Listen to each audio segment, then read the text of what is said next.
Rock stars, welcome to day 5 of our 7-day guitar challenge, Your Guitar Breakthrough.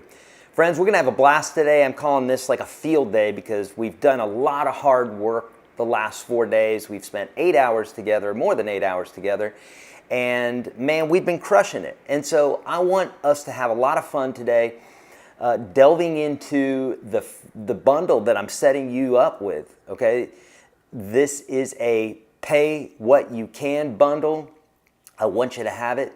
I understand times are tough. Not everybody can get it, or not everybody can purchase a course right now, but I still want you to learn how to play guitar. All right, I'm raging against the economy right now. I know we're in an adjustment phase. I understand that. I think I know where we're going. But at the same time, times are tough right now for folks. So I want to make guitar playing available for everybody. That's always been my goal, is to reach and help as many people who really want to have help in this. So if you're watching on YouTube right now and you don't have a hold of that bundle already, then get it. First link, I believe, below this video. If you're watching, anywhere you're watching, just look around for a link and some sort of nomenclature saying, hey, go here and get the bundle. You go there and you literally, if you don't have the money to pay for it, I don't want you to pay for it. I truly mean that. If you have the ability and you can pay it forward, then blessings to you, karma, good karma to you, all that good stuff, okay? That's what we're doing today. And today what we're going to be doing specifically is we're going to delve into, man, I had this happen yesterday where all this stuff was showing up here, and I don't like that. I hate that. I don't like that. So, yeah, well, we'll have to figure that out. Okay, but hopefully you see, yeah, you see in my page here right now, right? Yeah, so let's go back one. This is the bundle that if you don't have already, this is what you're getting. You're getting UGS Standard. I've had 750,000 students go through this. It's literally the best of the best lessons that I have. All this stuff's behind the paywall, by the way. If you ask my pro members, this is the stuff that shows up in their menus as well. Obviously, they get a lot more. But some of this stuff, the other stuff I'm hooking you up with, we went through all this, so I won't delve into that today. But the stuff that I want to look at today, because Saturday we're going to look at bar chords, Sunday we're going to look at blues rhythm, blues lead, and we may talk a little bit about some blues lead today because we've got some jam tracks today. So these are the two areas that I want to lean into today, and maybe working with the looper pedal a bit today. But essentially, for those folks that are into the songs that I teach, a lot of them on YouTube, that sort of thing. First off, a tutorial on how to read tablature. I'll take you down the rabbit hole for that one. Then we have this rock and pop tablature section. Obviously, many pages of all the great hits. And same thing with chord charts. So these are similar to the chord charts that we talked about yesterday, right? So many, many lessons for you here, okay? And then the sampler pack of the visual jam tracks. This is what we're going to be looking at today. We have 1 chord vamps, we have 2 chord vamps, we got full songs, and I'll be jamming a little bit about, well, I'll tell you what, I'm going to show you what a visual jam track is. I'm going to show you what this is, and then then we're going to bring it back to the one chord visual jam tracks, okay? Because super important. Now, first off, let me just address my beautiful people in here, and let me look at some comments. Let me see all who is in here, and there's 49 of you. Oh, the thing I do ask for you guys to do is to please share this, okay? Every day, share it, please, because it'll let other folks know. So Stafford, welcome. Stu, Garrett, Wendy Ace, Lisa, Live Alive, Wanter, G, Drew, Mike, Frank, Cowboy Preacher, Analog Kid, Mal Williams, Brookster, Gene, all right, good, George, Bill, Christine, love to see y'all, beautiful. Yes, Garrett, yeah, if you're a pro member, you've got access to all of this. You do, my friend, and a bazillion things more, right? Pro has 1,000-something lessons in it. So yeah, you have access to this. All right, so let's, so no need for you, my friend. All right, so I'm going to, I don't know why that's showing up as well, but let's do this. Kerblink, kerplank, okay? Now let's do this. Now let's look. Are you guys seeing that? Hopefully, yeah, I think you are. All right, so I'm going to show you, this is what a visual jam track is. Basically, you have jam tracks, right? You play over them. They're in a certain key, certain feel, certain tempo, and what have you, and then you play over the top of them, and you get to feeling good, and you don't have to have a band around that you got to either pay or feel bad because your licks are bad or you're still working on parts, right? Yeah, that's what jam tracks are for. So they're awesome. I love them. And so I use them all the time, either with my looper pedal or these visual jam tracks are awesome because you got a whole band here, right? So, you know, what you can do with these is, you know, after Sunday when we talk about the blues lead stuff, then you come up here, you fire one of these off, and then we can solo to them. Let me make sure that you guys can hear this too, by the way. Make sure my audio, where's my audio? There's my audio. And make sure that we hear this when I play this. Okay. Yeah, you guys are hearing that. So I can make this full screen and all. But what I'm going to do is this. So just show you kind of what we can do with this. Just having fun with it, you know?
Fun, right? We can have a blast with these. And once, you know, you may say to yourself, well, Eric, I can't do that. Well, I couldn't either. And I practiced and I learned the things that I'm teaching you, and then you can, right? It's just like everything, right? The pole vault jumper who makes the world's record, you know, goes the highest, once couldn't crawl, once couldn't turn over on his little tummy or her little tummy, right? As a baby, we had to learn to get on our tummy. It took a minute. It took maybe a few days or maybe a few weeks. I don't even remember that anymore, right? And then we got on our stomach. Then we started pulling ourselves. We started army crawling, right? And then from army crawling, we went to kind of toddling, right? Maybe being up on our kind of standing, but like holding on to things and falling and falling and falling and falling. So then we started walking around a little bit. And we started getting confident. We started running. And then we said, hey, I'm going to take a giant pole and I'm going to run with it and I'm going to stick it in the sand and I'm going to jump over this thing. And for the world record holder, they said, I'm just going to keep on doing this until I win the world record. So it's always a progression. It's never not a progression. And I will, you know, my pro students know this because I say it all the time, and I will continue to say it all the time because it bears worth repeating, because we forget sometimes. We say, God, well, that I can't do. Well, the only reason you can't do that is because you can't do it right now. It doesn't mean you can't do it. It just means right now you can't do it. Okay? I'm in the middle of a dietary thing over this last 6 months here. I'm working with a doctor, just doing some drilling down with some stuff. And I want to start putting on some weight as far as muscles and that sort of thing. Not a lot, just a bit. I want to be a bit more defined, and I want to feel healthier. And so I know that that's a gradual process, just like every single thing in the world, right? So I can't lift 250 pounds until I lift 200 pounds. And I can't lift 200 pounds until I lift 175, and so on and so forth. So if you just remember that it's always a continuum, and not get frustrated thinking, well, you're just going to get that thing tomorrow. You may not get it just tomorrow, right? It's going to take a little time, right? Okay, good. Okay, so let's delve into what this idea is about using jam tracks. And we got the looper pedal that we could use as well. But let's go ahead and take advantage of these jam tracks, man. I think it's very important for us to do this. Okay, so you understand. Okay, so there it is. What the heck is going on here? I got all sorts of weird screen issues here. Hold on 2 seconds with me here. I'm gonna get you guys. Oh, hang in there. Okay, now I think we're going. So there's my comments. There's my screen. Okay, we're good now. I was having issues with having to pull the comments off the screen every time.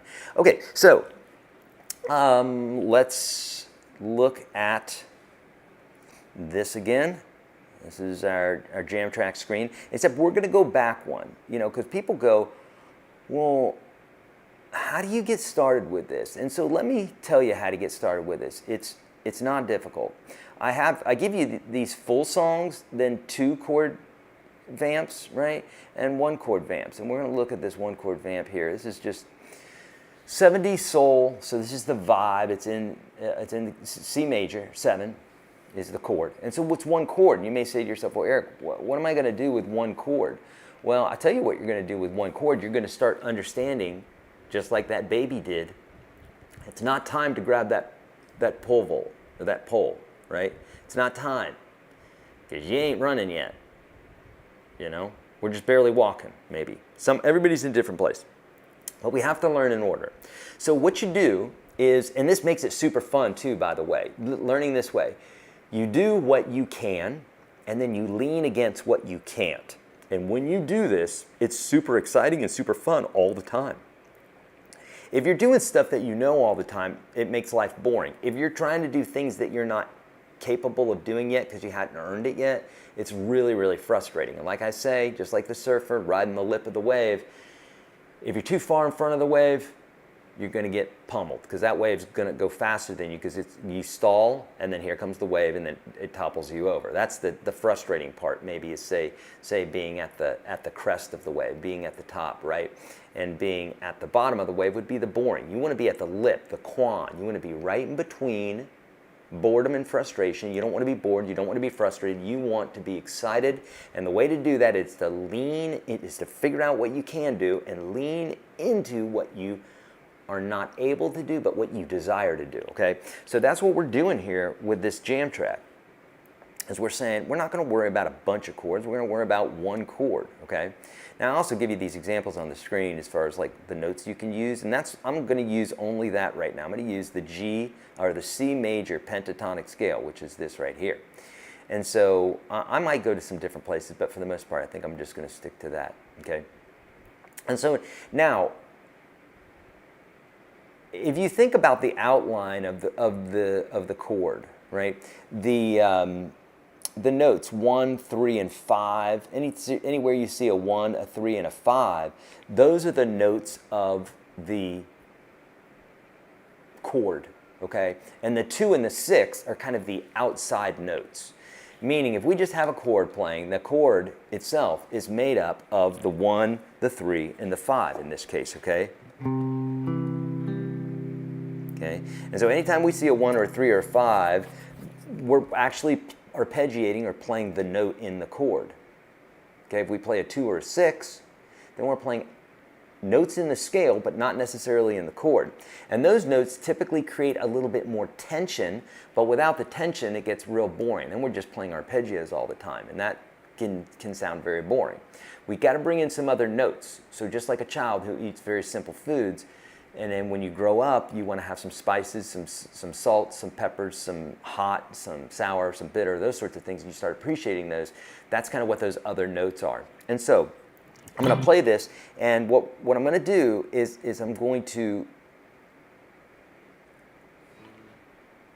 play the chord, but I'm also going to play some of those other notes. And you're going to hear it. It all sounds good. And since we're only on one chord, it's easy to resolve there, right? So let's go ahead and start this from the beginning. It's got a certain vibe to it, so.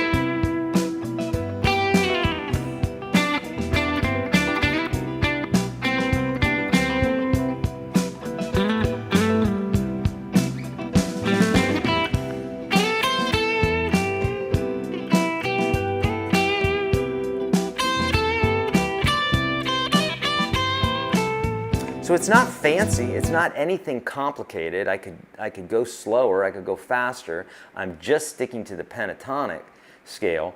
But what it's doing is you can hear, you may want to feel the chord going to something else. And if you do want to feel that, then you're going to want to look at the 2 chord jam tracks that I give you, right? And then eventually the full jams. So, but why do we want to do it this way? We want to do it this way because it gets you to understand what notes you can resolve to, okay? So like, let me give you an example here. Let's do this. Okay, so for instance, let's say that I have a G or a C chord right here. And if I play it like I would a G major chord, and I just play it right here at the 5th fret, that's my chord. And so my pentatonic scale fits perfectly right in there.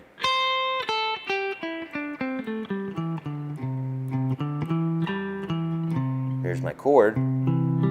So this note's in the pentatonic, this one is, this one, this one, this one, this one, this one. And all those notes are straight out of the chord. So if I'm playing this, this might be an outside note, but that's not. This note's not. That's in the chord. So if you've ever followed any of my stuff on chord noodling, it's basically what we're doing, chord noodling, except with chord noodling, we're playing the chord and the noodle, and the little noodle note that I'm doing here. So, this note is a bit of tension, not a lot, because it's the pentatonic scale and we're just staying here on one major chord, but it is technically tension because it's not within the chord, and then it resolves, just like a suspended chord, right? This is the tension, and that's the resolution. We can also,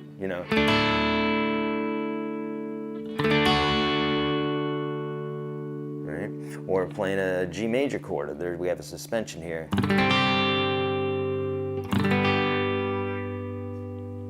So, whenever we have that tension, it always wants to resolve, and music is all about tension and release. It's all about that. If you just had things sounding nice and, if you didn't have any tension at all, it's going to sound boring. And here we are back to the wave again.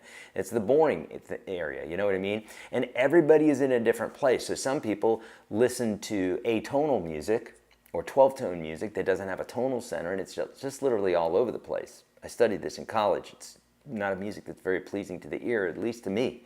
But there are 12-tone composers that, that just do this. Philip Glass Philip Glass, yeah, I think I think he did 12 tone.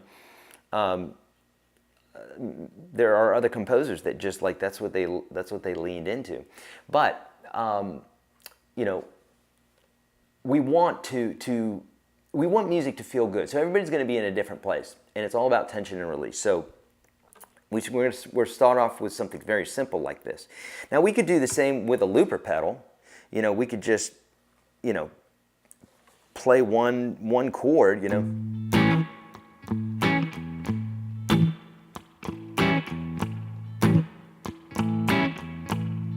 and just solo to that. And that's another really great thing to do, is to just, if you have a looper pedal, do that. But that's what these jam tracks are for, okay?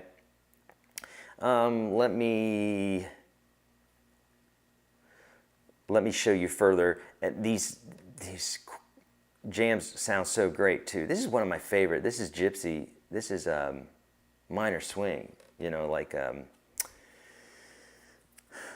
Django Reinhardt. And so here, what's cool about this one with that E7, you can throw it, you can do harmonic minor over the top of this. So what I'm going to be doing is I'm going to be doing, for this I like to use the pentatonic, the A minor pentatonic, and then I'll throw in harmonic minor just over this E7, which is basically, this E7 is kind of a chord that that doesn't belong in this structure, and so because of that, I say it doesn't belong, it's an outside chord diatonically speaking, and so because of that, it creates this really cool little vibe that we can do here. So, but this is a fun one. Look, 10 minutes of jam, 10 and a half minutes right there. So I like to have fun with this one. I like to add some blues. Oh, sorry.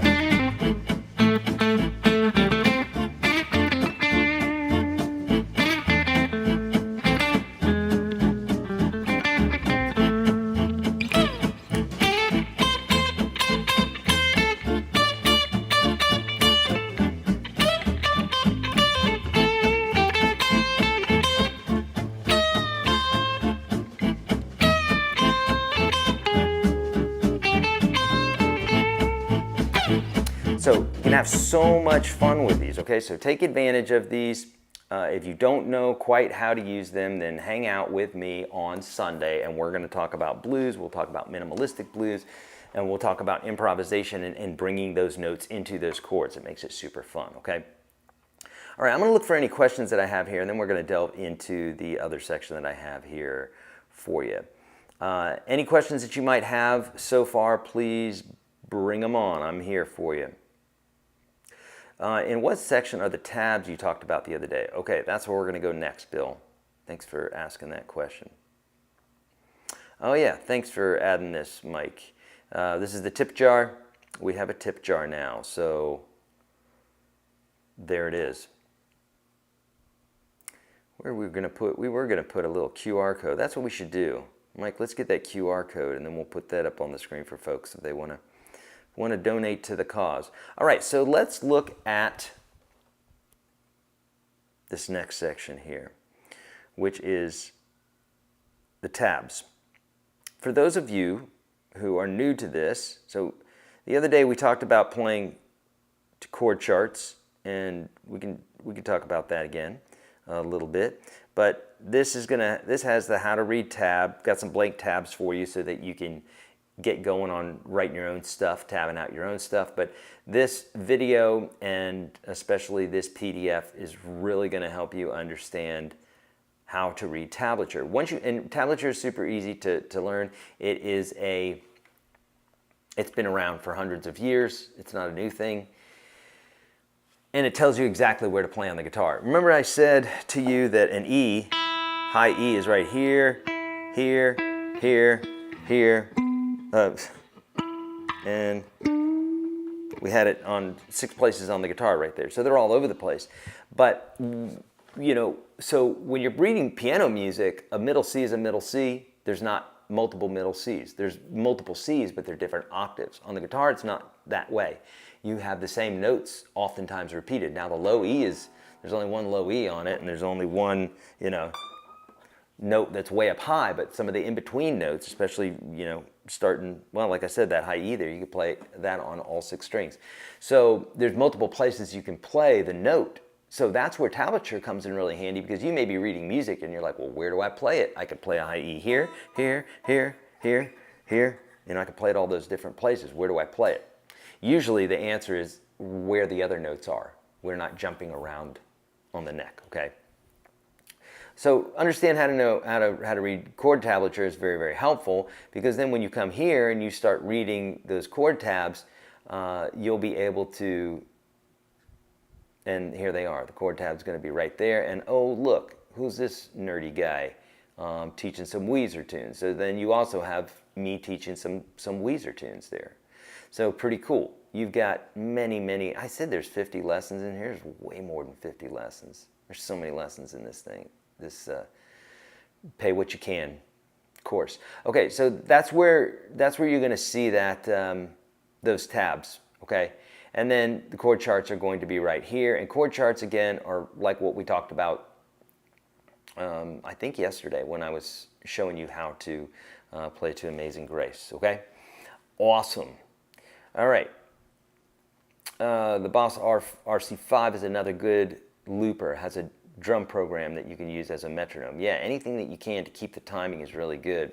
So we had ditto on the ditto. Yeah, so, you know, we got to have some loopers, and we can talk about doing that today. Another thing that we can do, why don't we do this today? I'm going to, good, Barb just got the bundle, love it. Get the bundle. If you're not watching and you're not taking advantage of that bundle, you should. Okay? All right, I tell you what I'm going to do. I'm going to work with the looper here, because this kind of little mini masterclass that I'm about to do here with the looper pedal is going to teach you so many different things at once. It's going to teach you about key. It's going to teach you about phrasing. It's going to teach you about breathing, breathing with your playing. It's going to teach you about playing on top of the chord. It's going to teach you how to use the looper pedal. There's so many different things. And I find it's best to learn this way. And so I do this with my pro students all the time. We'll break out a song. We'll really delve in.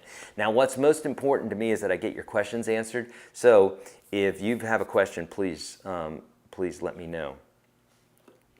All right. So what I'm going to do here is I'm going to break out the... maybe I can get my phone to wake up here. Hold on here. I got my pedal. My pedal cam is my phone is my pedal cam, or at least one of my phones is. I have multiple phones anymore. Okay, that'll come up here in just one moment, and then we'll have access to the old pedal cam. I'll have to adjust it, but here it comes. There it is.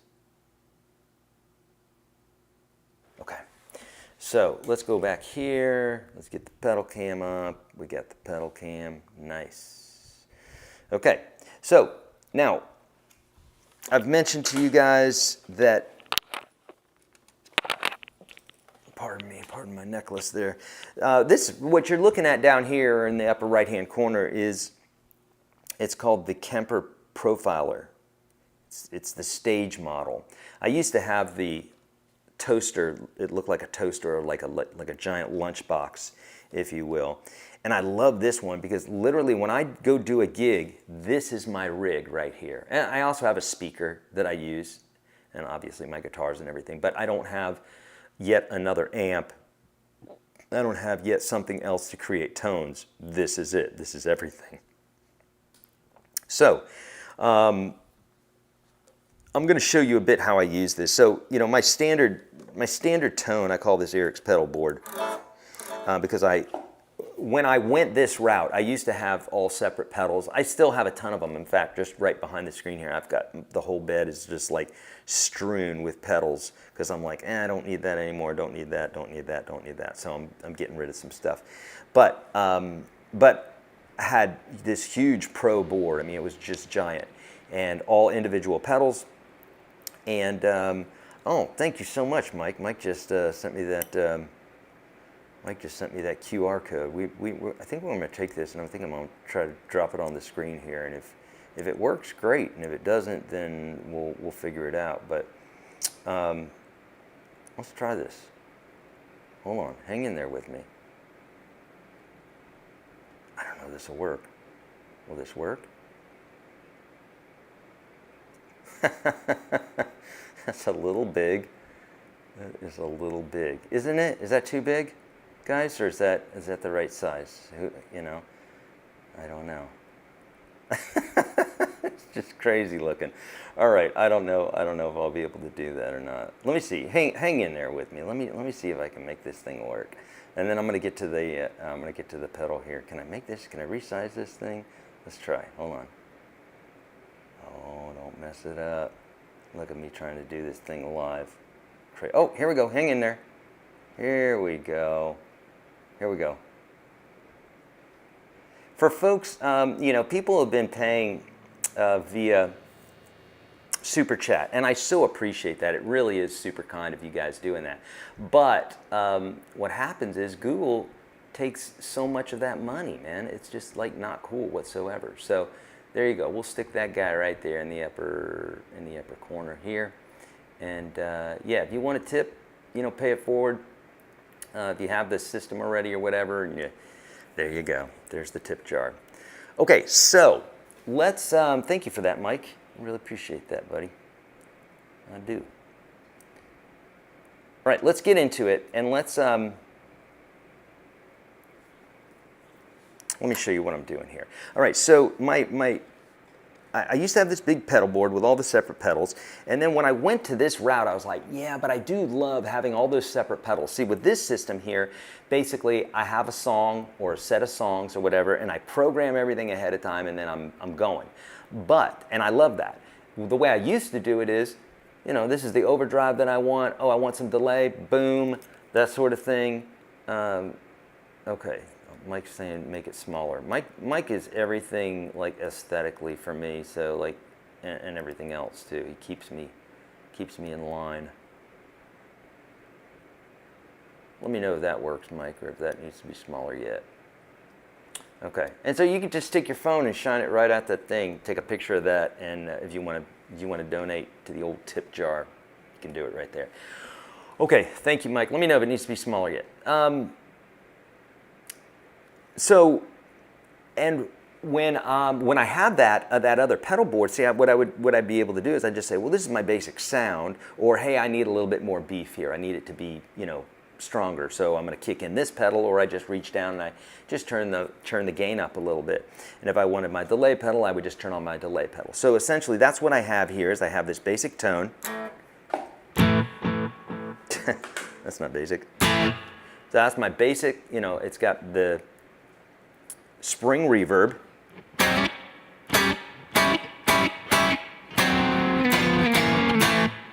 So I could essentially plug any guitar into this, and I could just go do a gig, and then if I had a solo or something, then I can kick this on in.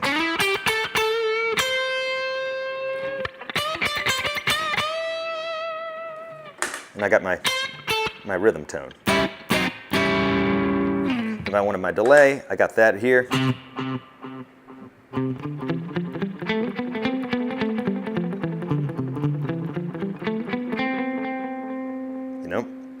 We could do some fun stuff with that. And then I've got some verb here. And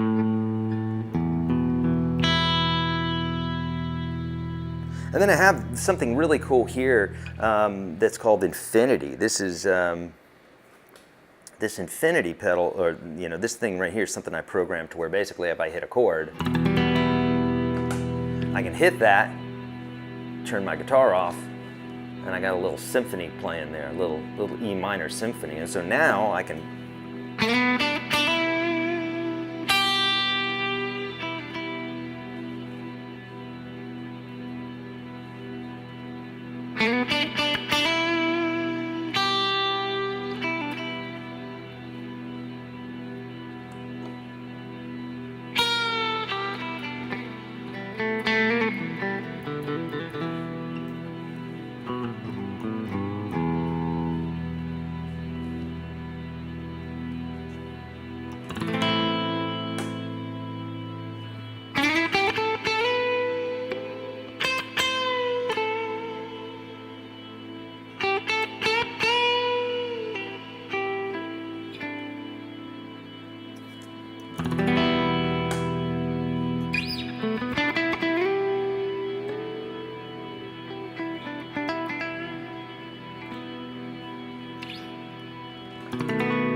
Pretty fun, right? So I got everything that I need right there in that little in that little setting right there. So now what I do is, since this thing kind of acts as everything for me, right? I got my swell pedal here. This is just so I can, you know, do the whole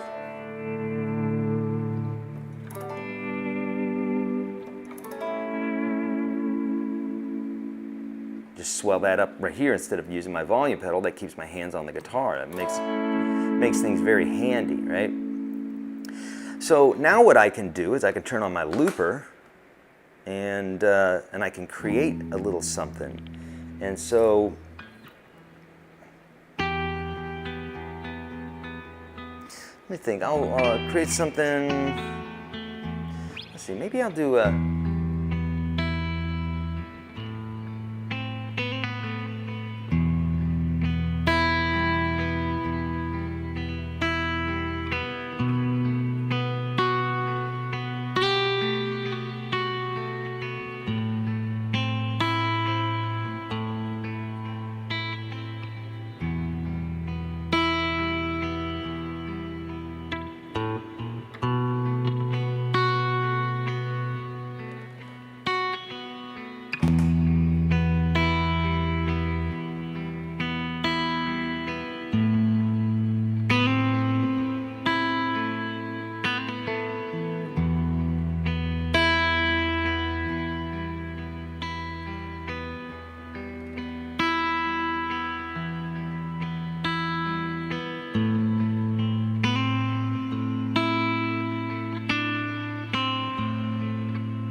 I just barely got, I didn't get that loop. I needed about 2 more seconds. That sucks. That would have been a nice one. Okay, let me do a much shorter one here. Okay, let me go, let me do a shorter one here.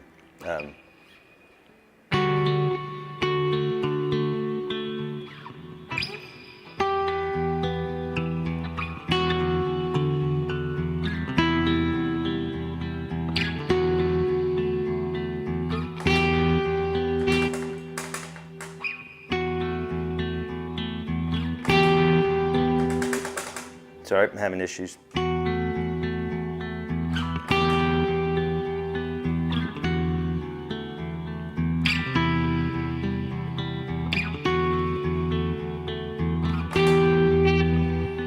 So there's my loop, okay? So I have that recorded. Now what I can do is I can bring in some other parts here. So I'm not gonna solo over this so much, but what I am gonna do is I'm maybe gonna have that as my template, and then I'm going to use some other things on top of that, okay?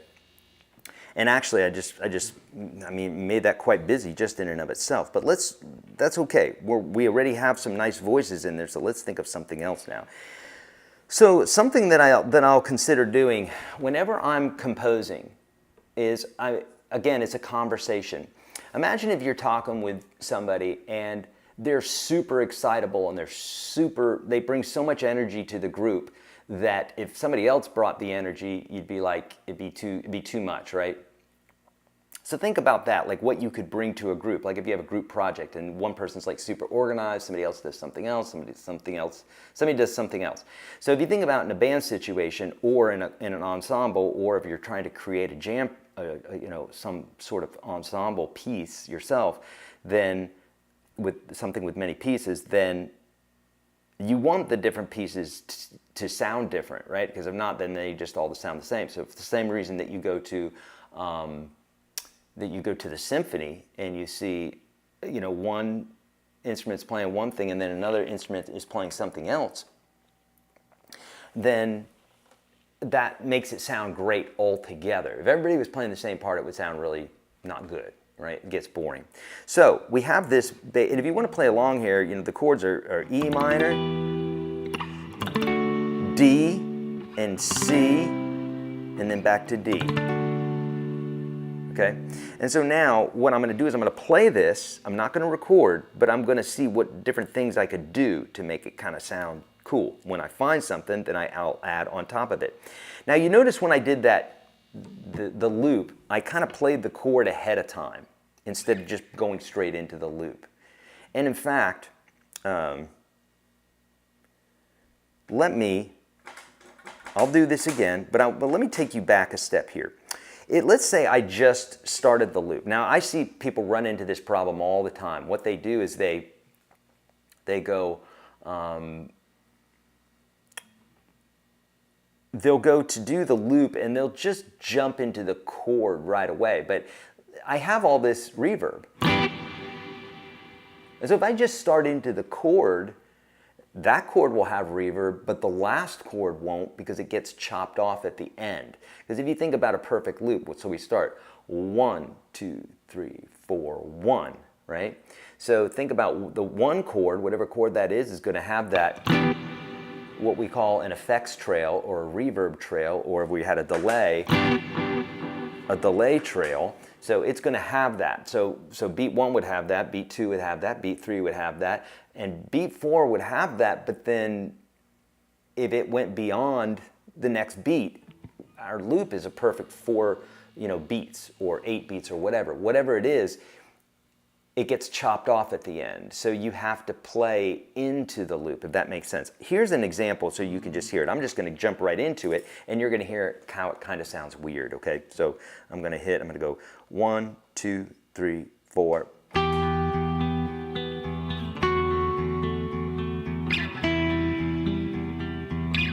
Now I'm going to stop.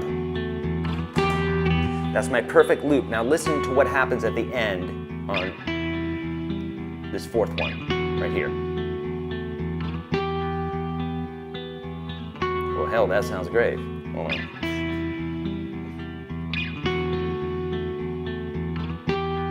Okay, well, I can hear it a little bit. I can hear it a little bit that D chord is getting chopped off.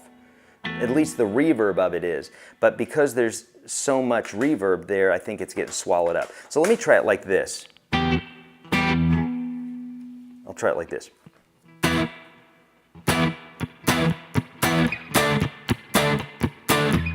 Here we go.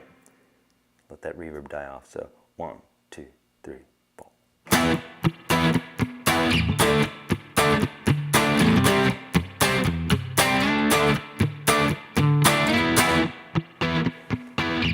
Let's listen.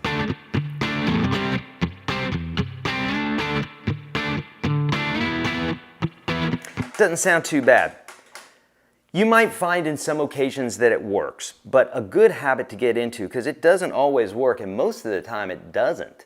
And it also might depend on how I have my looper configured, but that's a whole nother story, because you can configure it another way, and it's not the way I prefer to have it configured, but then it wouldn't show up as much. Basically, where it's not printing, it's not hearing. You can think about this like a recorder, and it's anything that I play, it's hearing it. So in fact, let me see if I have it set up like that. Hold on.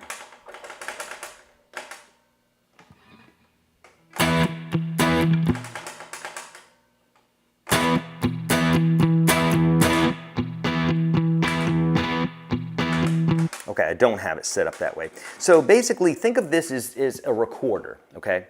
And so if I just do this, and you just have that little bit of reverb, then that's what it's going to record. If I do this, it's going to record that reverb. Another way that I can configure this pedal board, or the looper, and you can do the same, but it's not the preferred method, is you put the looper at the end of your signal chain. So let's say you have overdrive and you have delay and you have reverb. you want the recording mechanism, the looper, to hear all that good stuff, right?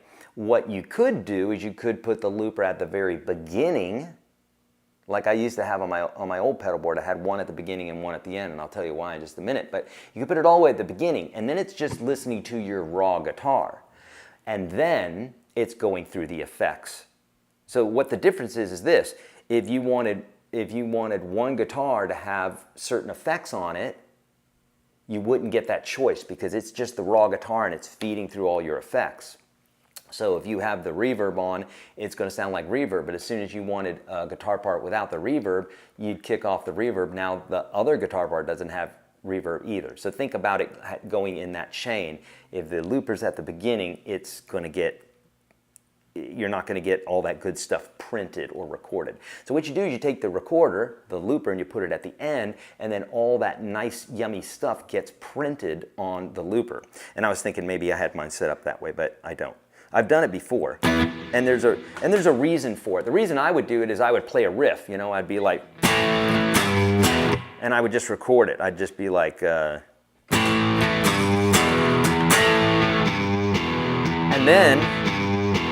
then I would go to my amp and I would go ahead and adjust everything, and I didn't have to sit there and play, adjust, play, adjust, play, adjust. So I had a looper at the front, looper at the end, and I used them for different reasons like that.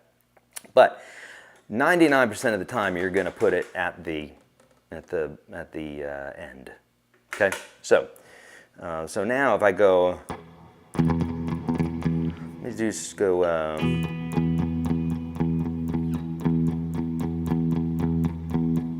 Okay, this is what I'm going to do. So I'm going to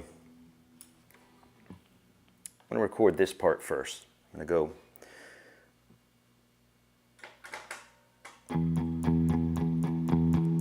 2, 3, 4. 2,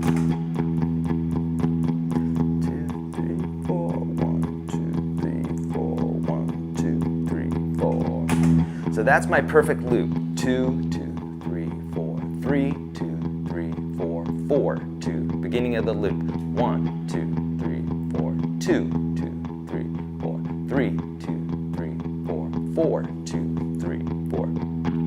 You can hear that one little thing there. I just played it differently in the beginning. So now if I wanted to add some stuff on top of this,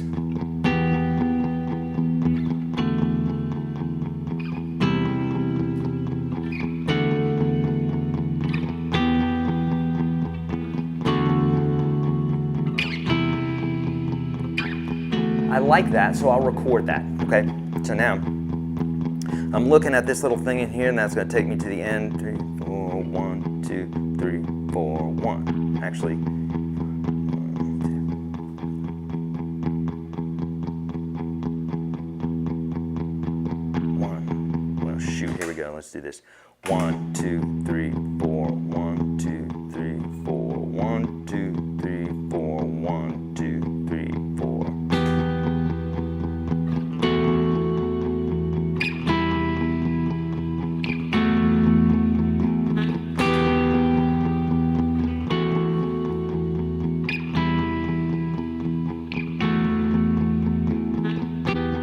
Okay, there you go. You hear the cutoff? It worked on this one. Listen. It gets cut off. Hear that? We don't want that. So, I'm glad it did it now. I mean, I was thinking that it wasn't going to do it because it didn't do it before, but now here we go. So now we had a problem there. So, the way to fix that is to play it before you do anything. So, I'm going to play it beforehand, and then I'll hit record. You'll see my foot hit record, okay? Here we go. So, I'm just playing right now. Play. Whoops. Playing, I'm not recording. But I play into it. Now I'm recording.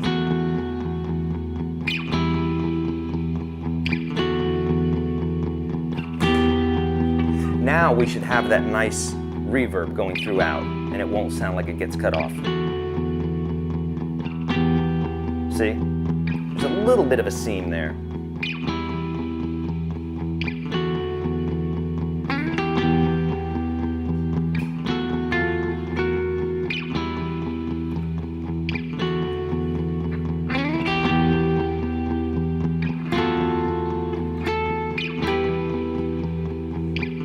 Now, I'm going to work on another part. Now this, okay, so we have our delay. This is a delay, right? We got a delay. And the delay is based off of the beat. And so I can play this and I can tap right here. This is called tap delay. And so what that does is that's going to give me the tempo that I want so that I get a nice clean, delay to the beat. So, and depending on how I have it set, and I don't really remember how I have this set, probably quarter notes or something. We'll see. So I'm going to go 1, 2, 3, 4, 1, 2, 3, 4, 1, 2, 3, 4. Okay? So it's set on dotted quarter notes. Or, yeah, it's set for dotted quarter notes, which is fine. We can do some really cool stuff like that. Like we can go.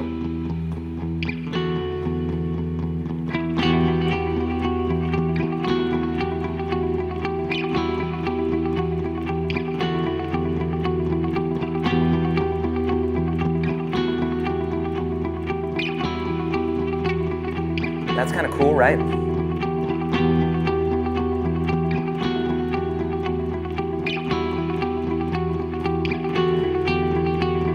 Now let me tell you something here real quickly. What we're doing is we're taking advantage of a few different things. Thank you for the kind words. Love that. Thank you, Holger. So kind.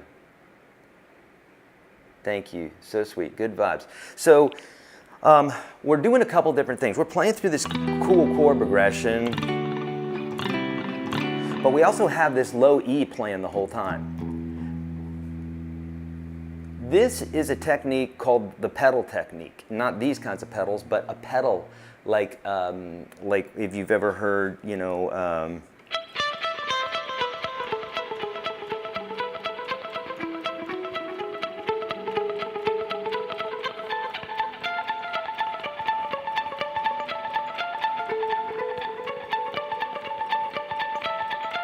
so a pedal is when we repeat a note over and over again. So this is an E. I'm going to come back to it every time, right?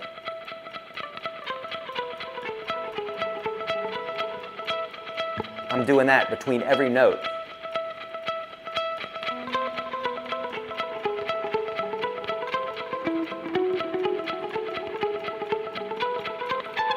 And then I bring it up to an A. So A is now in between each note.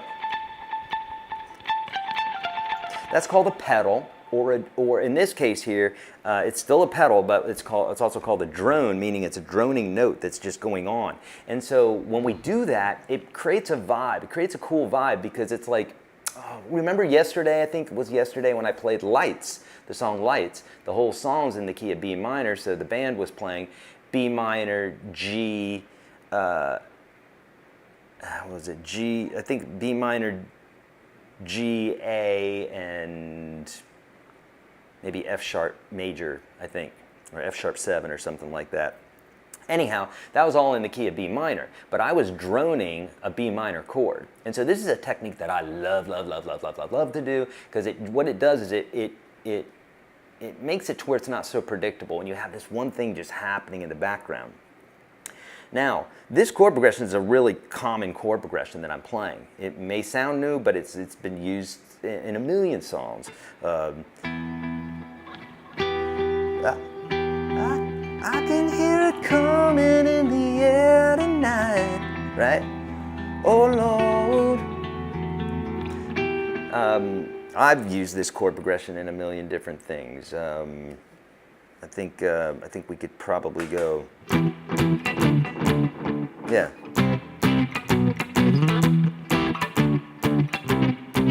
Slight variation there, but it's. And I think it's even up higher. But you get the gist. It's common. You hear, and this is what I mean, guys. You have music within your soul. You guys know this stuff. You know it from like you grew up with it. You listen to it. It's in there, right? The only thing that I feel I try to do is I try to get people to connect to the stuff that they know already, because you know what the tonal center is, you know what a key is, you know all this stuff. Because if I challenged you and we played a song and it didn't end in the right key, you'd be like, what's wrong with that song? That's weird. You would know what I'm talking about. We'd have to go down the rabbit hole together, but I promise you, you know this stuff intrinsically. It's just how music works. So this chord progression is very common. So let's come up with another part here that might be cool. And I kind of like that little thing I was doing there, but I might change it up a little bit. Let's see.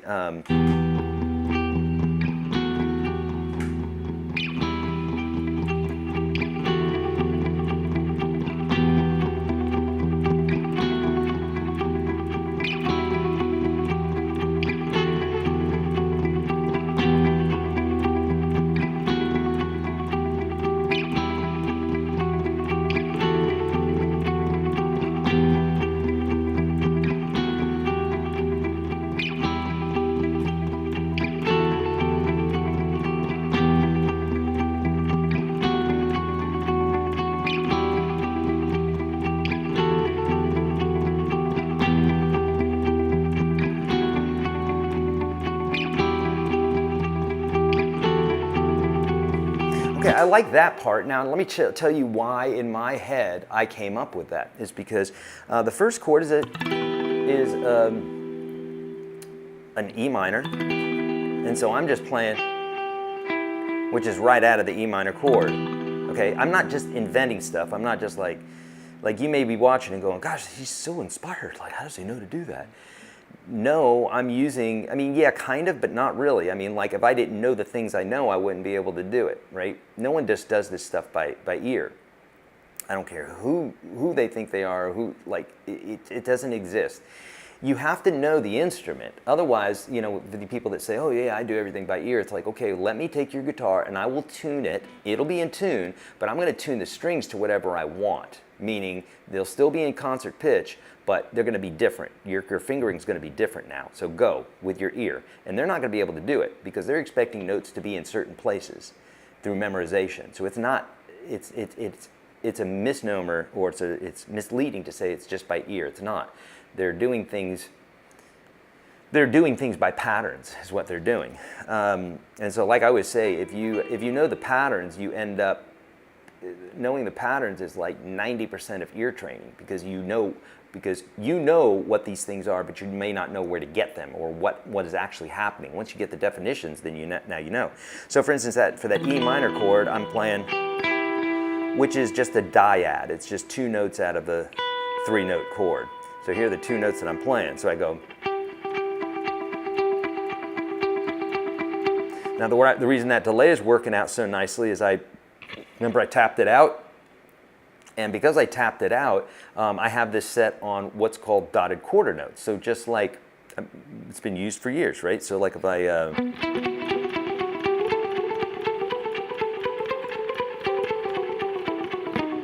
whenever I'm playing like this, you have this little bop, bop, bop, bop, bop happening.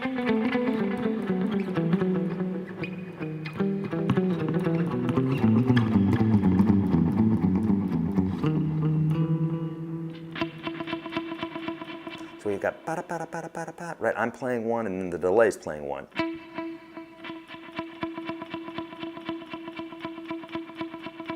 And so that works out really nicely. So that's what I'm doing on the floorboard there, on the pedal board. And then for this chord, I'm playing that dyad. And then I change to the dyad of the D major chord. And then I go back up to the E minor, and you may say, yeah, but Eric, you go to the C major chord. Yeah, I do, but when you harmonize notes, you know, when you hear harmonies, like that sort of thing, the notes are within the scale, but they skip a note. So like if you wanted to say that's the 1, this would be the 2, this would be the 3. So these are what we call thirds. So I'm playing double stops. Double stops are 2 notes at a time, right? But they're separated by 1 scale note. If they weren't separated by a scale note, it would sound like this.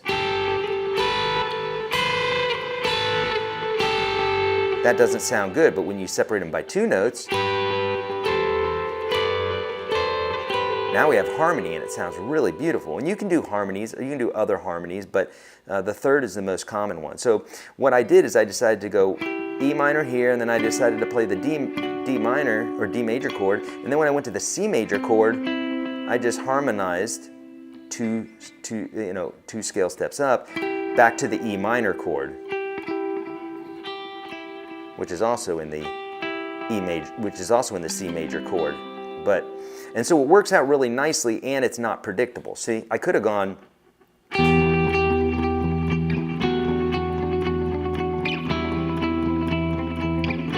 there's nothing wrong with that, but we have a voice doing that,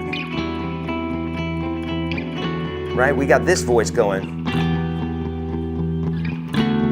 We got that voice doing that already, so why not add something new, right? So that's why I said,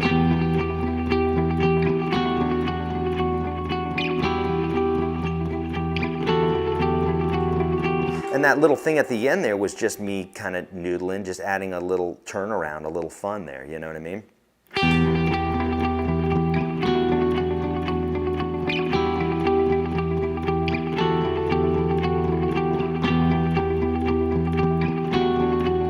So I'm going to print that. I'm going to record it.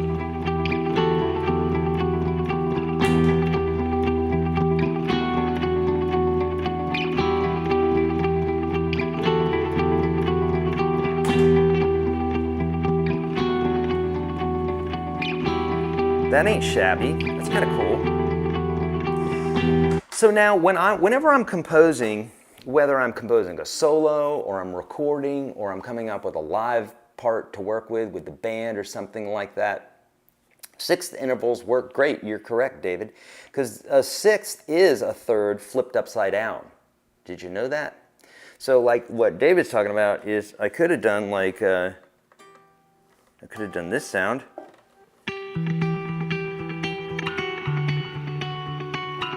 Or whatever.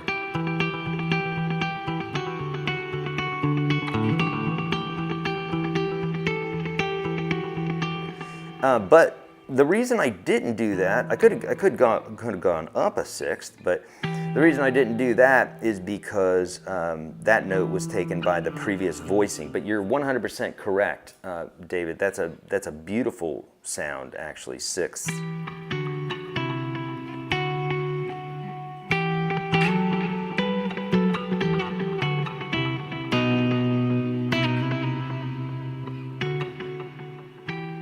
Right?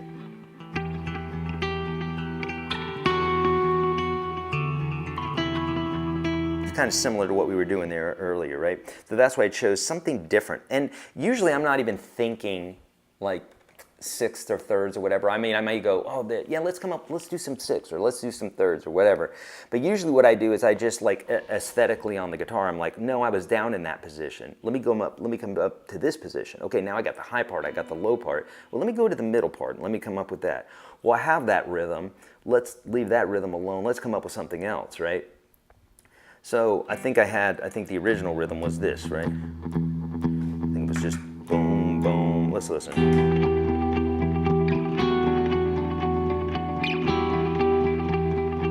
Maybe I'm going,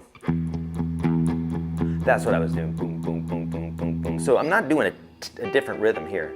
I'm doing the same rhythm, pop, pop, pop, pop, pop. But usually I'm trying to think about something different here. And it's okay if it's the same or if it's the same for a second or whatever. At the end of the day, it's kind of like preparing a meal, right? If you're making an omelet, right, and you're throwing whatever in it, you're throwing tomatoes and this, that, and the other things, you may overpower it with something. Or, you might not make an omelet with onions and leeks because leeks are kind of oniony. So, like, you probably wouldn't do that. And so, same thing musically speaking, it's like everything has its own little place, in my opinion. And if you listen to producers, really good producers, they think this way too. It's like everything has their position, everything has its position, everything in the scape Everything has its position in the dynamics of it, the loudness, the softness of it. Everything has its position in the equalization of it. So you have lows and you have highs and you got mids and everything. And that's what makes music so beautiful. Is it's just this spectrum of all these beautiful things happening at once.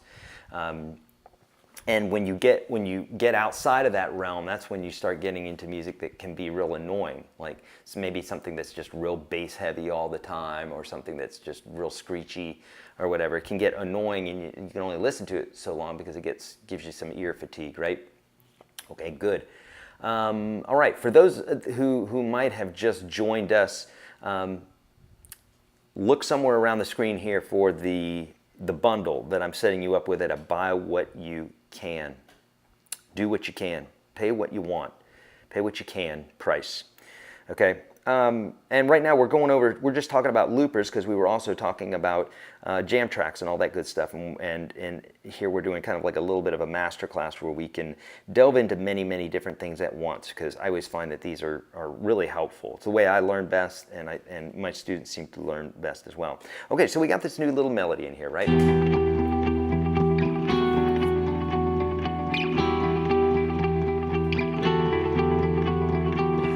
Okay, so now I'm going to use another tool here. So I'm going to turn off the delay. It's off already. So now I'm going to use this. I'm going to use my volume pedal. And so I'm a big fan of exploiting my guitar, exploiting different things that the guitar might be able to do.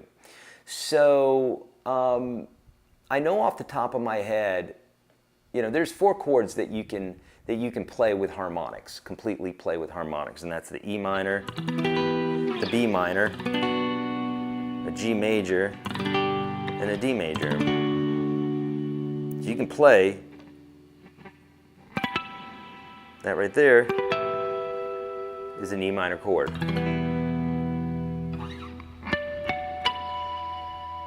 That's a B minor chord.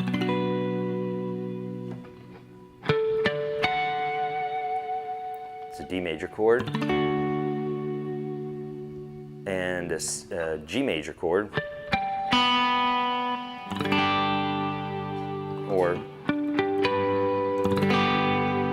okay. So now this chord progression, this is how my brain works, and yours will work this way too. It does already, but I'm talking musically speaking. If you're wondering kind of how I come up with these ideas, it's because all these things link like a little tree in my brain. And same thing with your brain. It's how our brains work.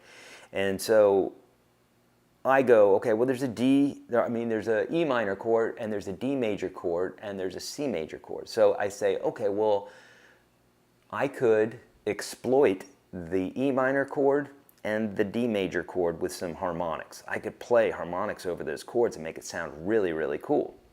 Love harmonics, right? You can do all sorts of really cool sounding stuff. So I might go for this beginning part. I might go. That'd be the E minor chord, the D major chord, and then for the C major chord, I don't know what I'll do. I might do something different there. Okay, and that's okay because there is no C major chord I could use. I mean, I could do something like this.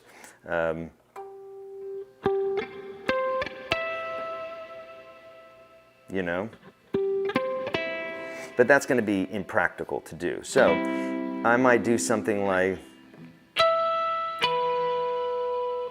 let me see.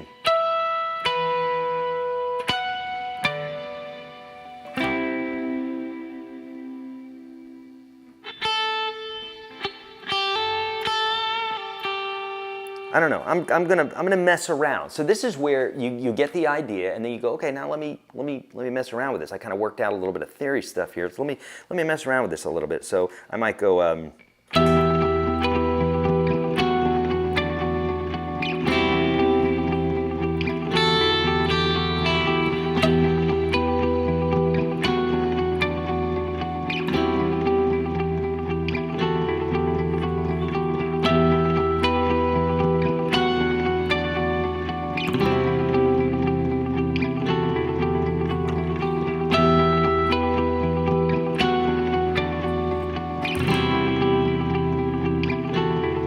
Okay, so let's think about this for a second. So I think that sounds cool. This represents my E minor chord.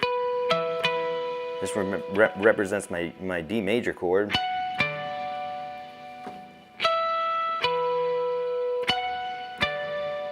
I was going to do my foot pedal and you know, bring in some swells, but I think I like this better, especially given what I'm gonna do here. So let me mess with this just for a second here. Yeah.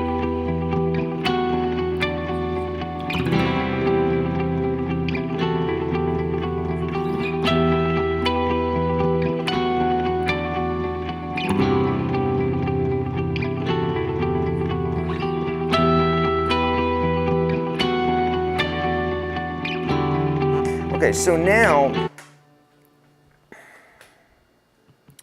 I'm in not a pinch, but here's the deal. I got this last chord that ends on a C, and then it moves to a D major again right away. So I might do something like this. I might just slide my hand up to, which is not really technically a D major chord, but because it's like a D suspended. But it sounds really nice, so I might just go, which is yet bringing in some more tonality, or I could just stay on that C chord. If you listen to it, it doesn't sound bad.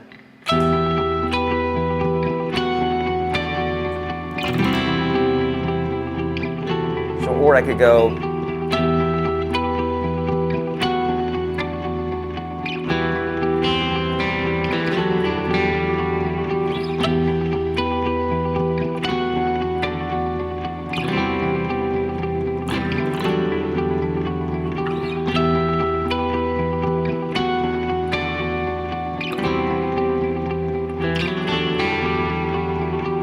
oh, I like that. Oh, so I could go.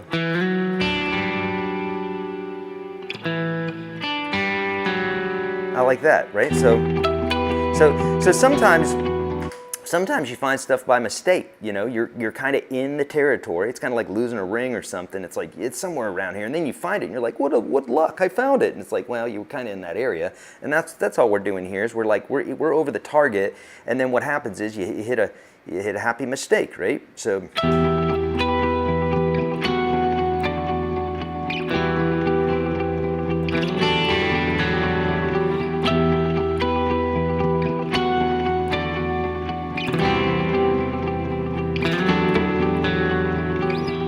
I like that.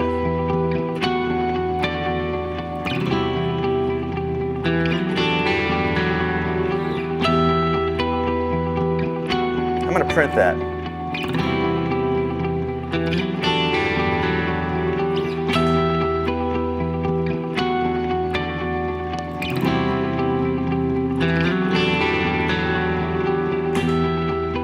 There you go.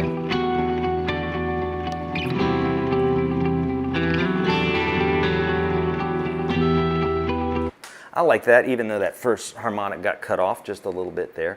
Now Mikey is saying, Eric, you could tap the C chord, Eddie Van Halen style, 12 frets higher, but that might be confusing people. You're correct, Mikey. I like the way you think. And I did say this, right? So like I could go, I was doing what are called cascading harmonics, which is when you take your, so let's talk about harmonics for a second. Harmonics are places on the neck. I'm not fretting the neck here. I'm not fretting. I'm just holding my finger just lightly above the string. I'm not even fretting it, so I'm just...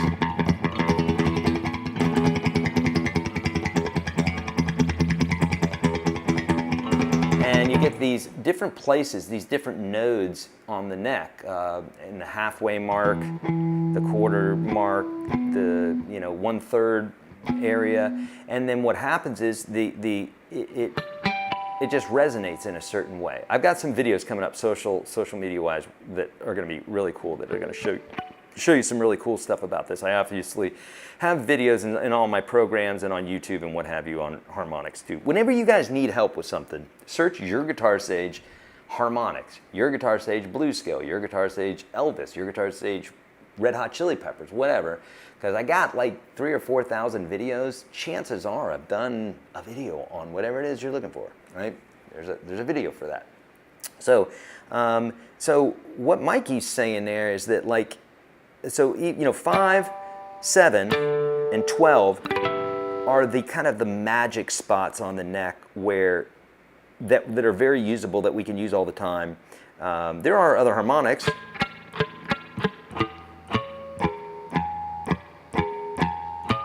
But they're not as prominent as 5, 7, and 12. And when I'm playing these, by the way, I'm not fretting down, and I'm just laying my fingers just lightly over the fret wire. Notice, I'm not here.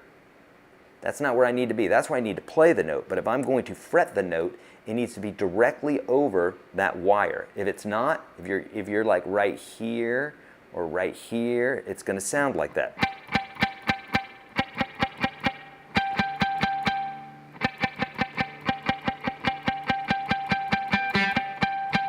That's the magic spot. And if you, that's what she said. So if you hit that, right, just like that, it's going to sound really nice. That won't. And also, when you hit your harmonic, lift your finger up immediately, okay? Because there's no need to keep your finger there anymore. If you do, it's going to get muted. So lift your finger up. Okay, going back. So we got some really cool sounds here. We're going to add some more. Let's have some more fun.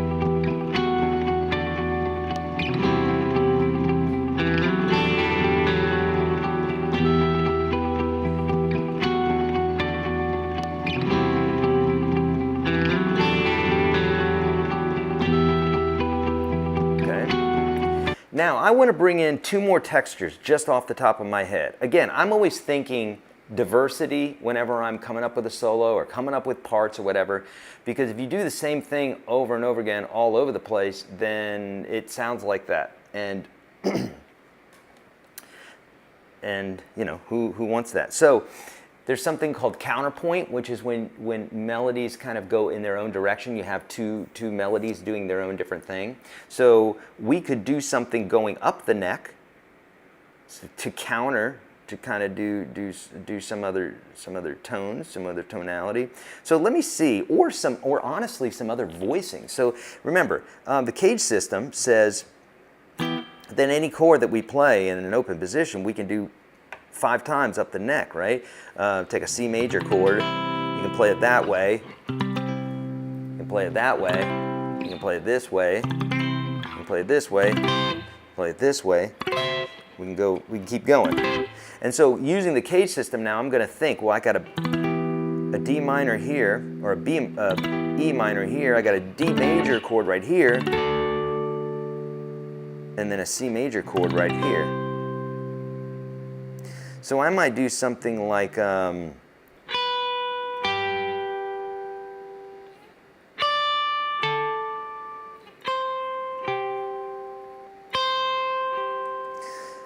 just because it's a different voicing, but I may do something like a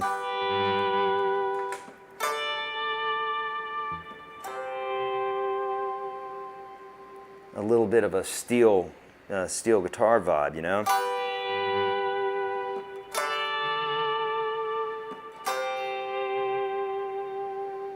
Steel guitar, you know, or lap steel, you know, they lay the guitar kind of on their lap or it's on a table, and they have a pedal, and that pedal, they can change the volume like I'm doing here, but then also they have another pedal that changes the pitch, and they're also using a slide. So usually the sound you hear is like, you know, is this kind of...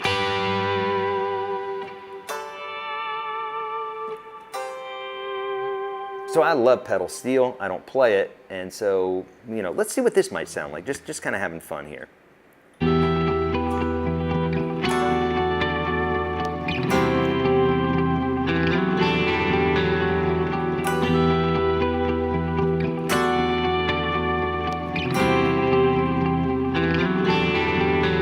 All right, I don't like this one because I'm kind of on that note there, right? So I might just go.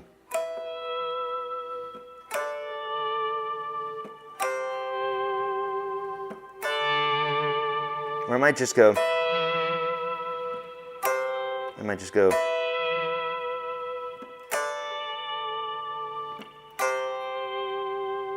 Or I might play 3 notes.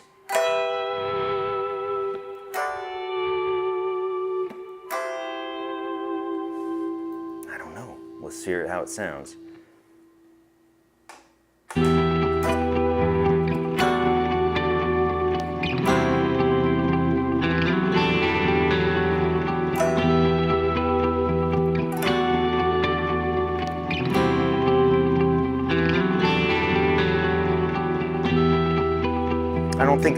I don't think it adds anything. So if it doesn't add anything, I usually don't play the part. And the reason I don't think it adds anything is this is the same.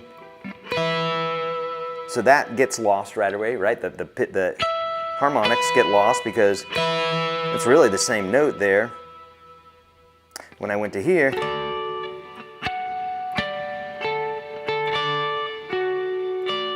so the same.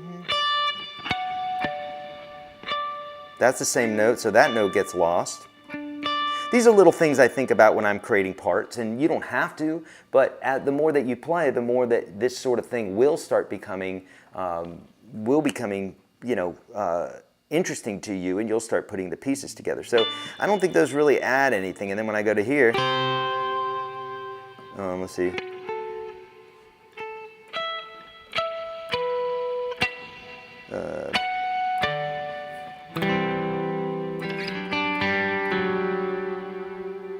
So I wonder if I could do something, something maybe in the middle. Let me think about something in the middle here. Okay, so maybe I could just do like.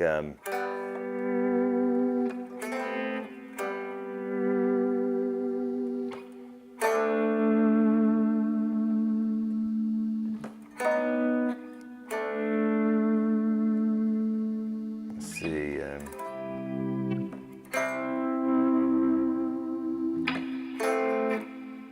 So now what I'm thinking is okay, well this is a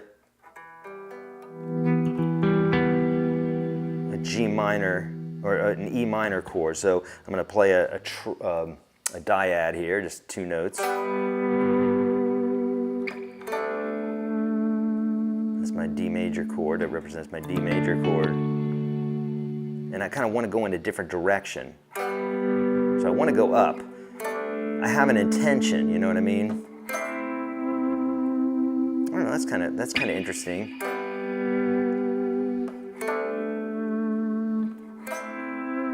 Now notice, I'm grabbing this, which is another form of the E minor chord, right? It's just an E minor triad. And then I'm grabbing these 2 notes from my D major bar chord, right? This isn't magic, I'm just using some logic here. And then I thought of, well, there's a C chord up here, using the cage system. So I'm staying on 2 strings, and then I just went to there. So my 2 notes that I'm thinking of are so it would be.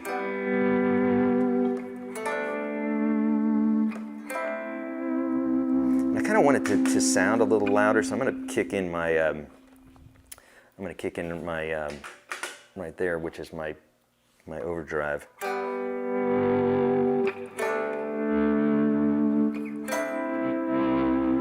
Again, you know, we need volume, and so certain things need to be louder and other things need to be quieter. So let me hear what this sounds like.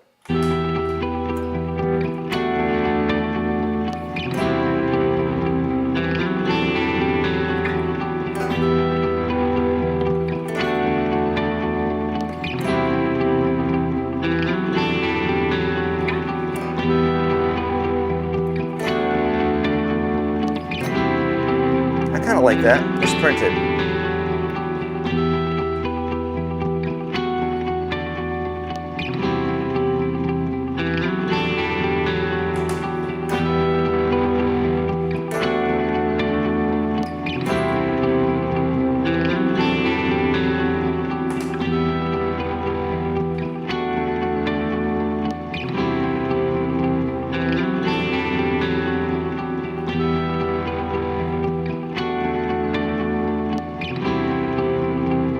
Okay, so you see it's coming together. Now here's a little magic trick. This is a little fun thing. This is called an EBow, and this is an electronic bowing device, and this allows me to vibrate the strings in a kind of a violin type way.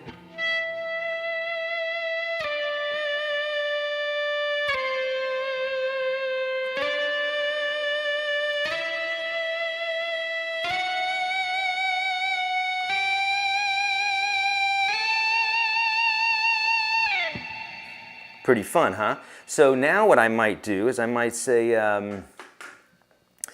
I think what I'm going to do with this is I'm just going to keep like a droning note maybe up on the high end, just something different. And then honestly, it's like that's a lot of tracks there. It's like I don't know how many we did there, 4 or 5 or so. So eventually, you know, notes start masking each other.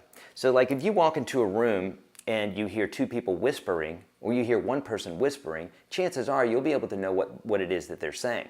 If you walk into a room of 100 people and they're shouting, you probably won't make out what anybody's saying, even the person right next to you, right? Think about at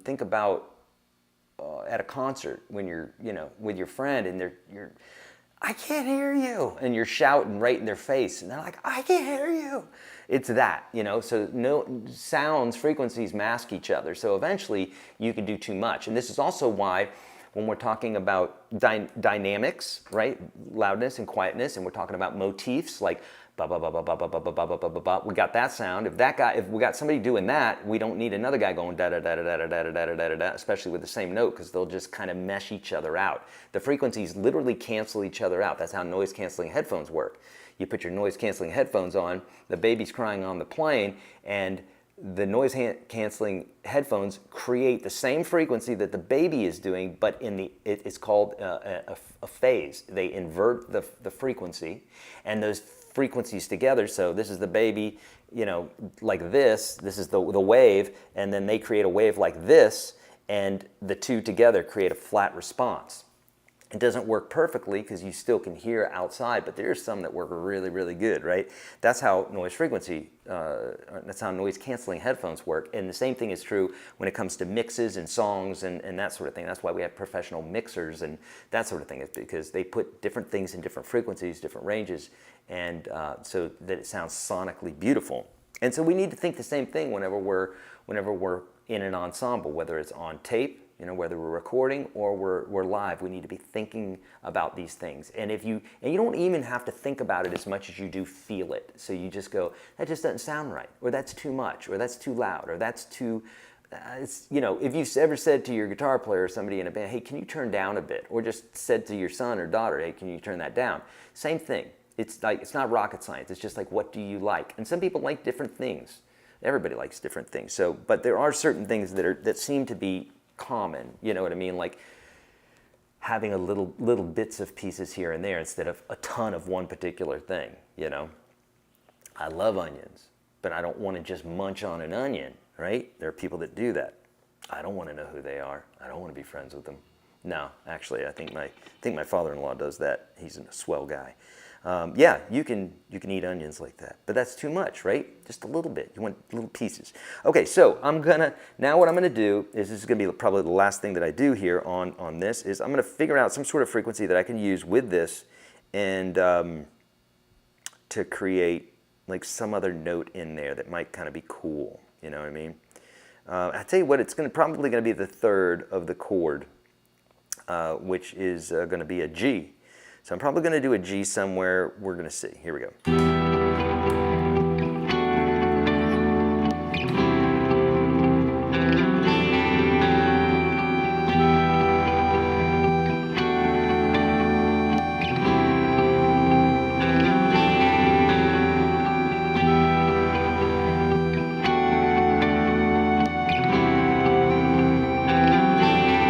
Kind of like that little change.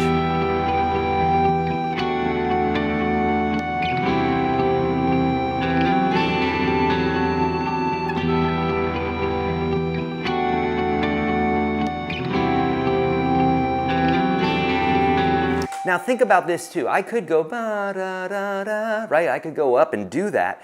But remember, every single thing that you do takes attention away from something else. And I mentioned to you guys yesterday with that song that Gabe brought me, the singer for my band, he brought me that song, I Saw Lights, and he had such a beautiful, he's a great guitar player, and his phrasing and the way he writes and the way he plays guitar is so beautiful, and he really creates some beautiful melodies. And so when someone's creating a beautiful melody, get out of their way. Don't try to it's like if someone's speaking very intelligently. You don't want to be that guy or that girl who's like, oh, you should have seen this one time when I was, whatever. Like, let that person say that beautiful thing that they are saying and let it shine and support what they do. In this case here, he brought me this beautiful melody. I didn't want to step on that melody, but I wanted to support. And that's when I came up with that arpeggio part. So in the same way here, I like the ba-da-da-dum-dum. And if I do that, as I was just listening, I kind of like going up to that other note, but it's also going to take away from that da-da-da-da-da, right, this part. So listen, I'll play it where I'll move to that note, and then I'll play it without it. So.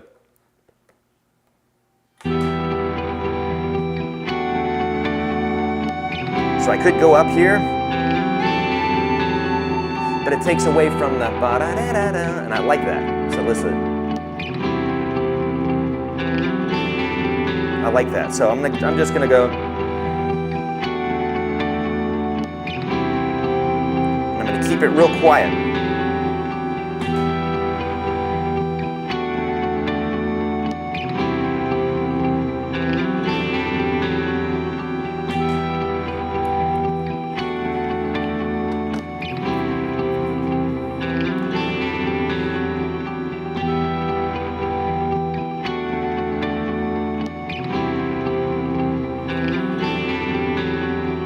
I like that, right? How fun is that? And so you can do this. You can do this with those jam tracks, you know, that I'm talking about. You know, you can come up with parts. The only thing there is that you can only really come up with one part at a time, but that's fine too. You know, if you have a chord progression looping the same thing over and over again, especially if it's something that kind of endlessly loops. Right here you have this thing and it walks down and then it walks back up and it ends nicely where it starts over, so that's, you know, kind of a seamless loop there. Then that makes it a little bit easier than, say, just like a blues chord progression or something like that. So if you can make something kind of endless, you know, maybe like 2 chords or 3 chords that do that sort of thing, then it's a perfect recipe for doing these sorts of things. But it works best when you're using the looper pedal, because if I don't like anything there, I can just hit my undo button and then do a different part. But hey, we did something cool today, didn't we? All right, let's get to some questions. David was thinking, yeah, some volume swells, right? What we're looking for is we're just really looking for different motifs. A motif is a musical idea, and you can have rhythmic motifs, you could have melodic motifs. It just means an idea, okay? And so if you got 2 ideas that are the same, it's like they start canceling each other out. So let's do different ideas and let's create something big sounding. Think Pink Floyd. If you like Pink Floyd did this, right? Even if you don't like Pink Floyd, you need to listen to Pink Floyd, because I say they grew on me. No, man, I was listening to them when I was a little kid, but it was mainly like, you know, Brick in the Wall and that sort of stuff off the wall that was poppier than some of their other stuff. But man, golly, they're so good. I listen to their stuff so much, and my son loves it. Okay, thank you, Mike G. Thank you so much. The Cage system is magic. It really is. If you don't know the Cage system, you need to know the Cage system. I have videos for free on YouTube about it. I have courses on it that really go down the rabbit hole to really open you up on that stuff. Just like using a glass slide over the fret. Yeah, and now, you know, I have a slide here, and now I could, and I should, that's another texture. So exactly what you're I know that's not what you're saying there, Drew, but I could bring out the slide and I could do something that's, you know, creating some sort of sound that's this, you know what I mean? So, you think here.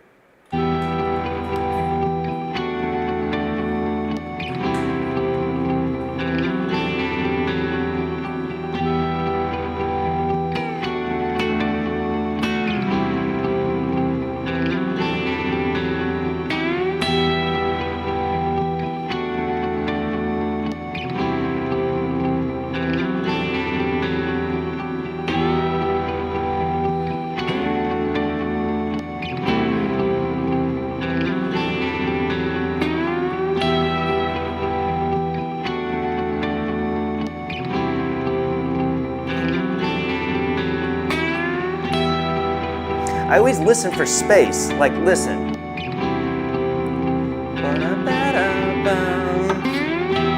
So I could put, did you hear what we did? That, I don't want to walk on that. It's somebody talking. So, but as soon as, you ever get those conversations where you're both talking on the phone and then you're like, no, you go, right?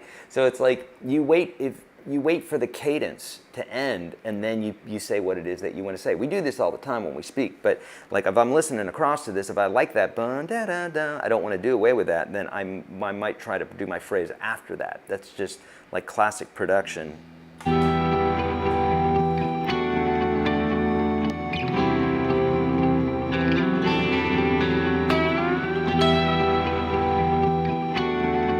And I might just do that one little thing.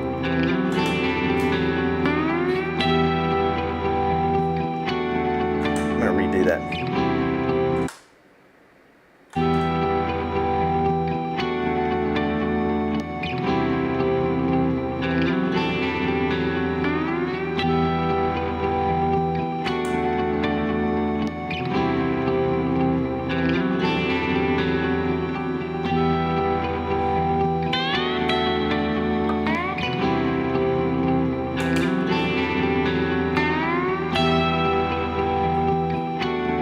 Yeah, that's it.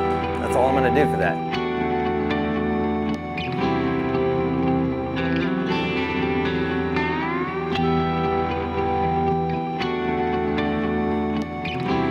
I don't like that. So what I'm going to do is I'm going to go, let's see. I think I don't like it because I didn't play it right, I'm pretty sure. Because I think it felt cut off. I was going to hit like a... But I did a harmonic there earlier. So let me try to do this right. Let me just do it right.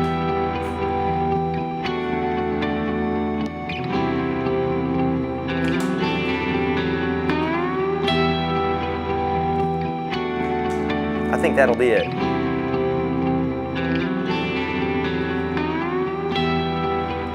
See? And so it doesn't have to be, anything that you do musically, you just don't have to do a lot for it to sound cool if you do it in the right place. Does that make sense? Holger, can you recommend an exercise how to master the exact timing to play, stop, record the looper? I often miss the point and the loop gets out of time. Holger, yeah. So there's a few things that you can do. The new ditto pedal, I think, helps you quantize it. That's called quantizing. It helps you do that. But honestly, Holger, I wouldn't rely on that. I would get to actually doing the loop right. So let me tell you, yes, how to do that. Now, if you notice, when I started this loop off, I started off going. Why did I start doing that? Because it's a very consistent beat, and that laid the foundation of everything. If I started off with that, or if I just started off with the ebow or some other thing that didn't have any sort of percussive thing, I don't have anything to listen to because there's no click track. So I needed something to listen to. So Holger, whenever you're starting off, and everybody, when you're starting off with your loops, always start off with something very percussive sounding. You could take it out later, right? In the studio, a lot of musicians like to listen to more intricate click tracks. So they usually don't listen to just like click, click, click, click. I mean, you do. I've done it a million times, way more times than I have listening to a patch or something like that. And so, or a loop, a drum loop. But I used to work with a guy, producer, who always used drum loops with me. So like even it was not going to be ending up in the final mix, but it would be enough in there to where you heard every little and he said, I love using this because it really helps me stay in time better. And he's 100% right. If you think about a metronome that clicks, in fact, this is one of the exercises that I go over in my metronome course, right? If you hear this, right? And you're playing 1, 2, 3, 4, 5, 6, 7, 1, right? Now if I cut that in half and I'm like 1, 2, 3, 4, 5, 6, 7, 1, that's still fine. But if I went 1, 2, 3, 4, 5, 6, 7, 1. So I'm doing every 4 beats. Now, I'm playing both parts, so I'm going to be playing it on time, but if you're listening to a metronome and it's very sparse the way it's playing, right? Every 4 beats or every 8 beats or every 16 beats, you know, it may be a beat, and then you wouldn't be able to keep up with it. So the more little you have in there, the easier it is to keep up, to know where your timing is, okay? And you don't have to keep it necessarily, but in this case here for the loop, I kind of did, because I don't think with this looper, I don't think I can go back, 5 or 6 generations and pull that one out. But like if I was recording, right, if I was recording on GarageBand or something like that, then I could take that track out. So Holger, start off with some sort of percussive thing. That's going to help you a ton, okay? All right, great question. Yeah, Drew's saying, yes, that slide just added enough to make it sound different and interesting. Good, thank you, buddy. Esther's saying, I'm still here, Eric, but going to watch it back as babysitting 2 little munchkins, my grandchildren. Oh, I love that. Thank you, David, so kind. Oh, yeah, I don't think I finished that thought there, what Mikey was saying about the harmonics. So the harmonics, you can play the 5, the 7, and the 12, but what Mikey was saying was, you can play a chord, and then you play 5, 7, or 12 from whatever it is that you're fretting. So for instance, normally it's frets 5, 7, and 12 because we have open notes. But if I fret a chord, now the notes that I'm actually fretting, I could play harmonics 5, 7, and 12 from there. And you say, well, how do you do that? Because my hand's holding the chord, and that's a great question. So there's a few different ways that you could do it. One, you could come over here with your finger and go. So what I'm doing here is I'm forming the chord as if it's being formed right here, because this is 12 frets up. So I'm just, in my mind's eye, I'm seeing that C chord right up here. And so what I do is I just put my finger over that fret, and then with this ring finger, I pluck the string. So this takes a bit of getting used to, but some of my buddies, Joe Robinson, Colin Hill, these acoustic fingerstyle aficionados, they can do it super fast. It's super cool, man. I ain't got the time for that, but it's so cool. And so, but it's all about practice. So they practice that relentlessly, and they sound great. So first finger at the, just add. So, if this is the 3rd fret, add 12, right? So the 15th fret, so 12, 11, 12, 13, 14, 15. So I put my finger over the fret wire, not here, but over the fret wire. Okay, remember, not here, but here. And then I need some way to pluck the string. So in this case here, I pluck it with my ring finger. I see my buddies, like I said, I see Colin do it. I think maybe Joe too. But what they'll do is they'll set their hand up like this, and they'll pluck with this finger, that ring finger, but also with their thumb. And that, I never practice, so I completely suck at it. But they'll go, it's so cool. It sounds much better than me doing that. But, and so here,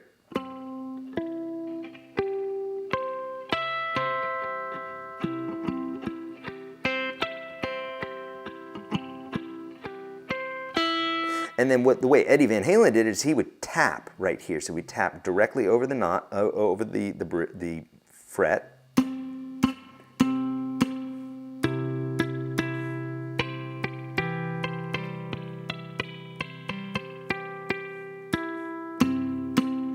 It doesn't sound so great with this guitar. If you had like an EVH, if you had something cranking some overdrive, some distortion, it's going to sound fantastic, Okay, yeah, good stuff, and great ad there, Mikey. Thank you so much. Joji, welcome. Joji, the guapa girl, guapa papas girl, guapa papas. Hello, Gene. Gene from Tacoma, Washington has joined us. Beautiful. Yeah, so the chord progression yesterday, B minor, A, B minor.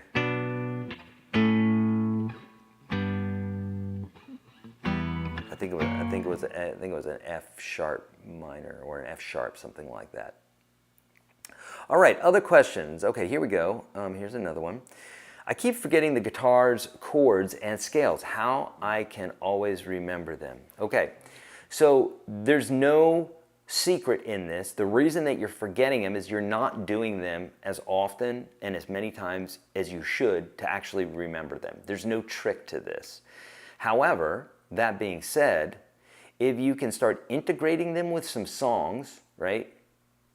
And you understand the methodology. So for instance, like if I want to play G major, I can play it right there, and if I want to move up a fret, I just play the same exact form. There's nothing for me to remember other than I just play it on the next fret up. And that's with every scale, you know, pentatonic.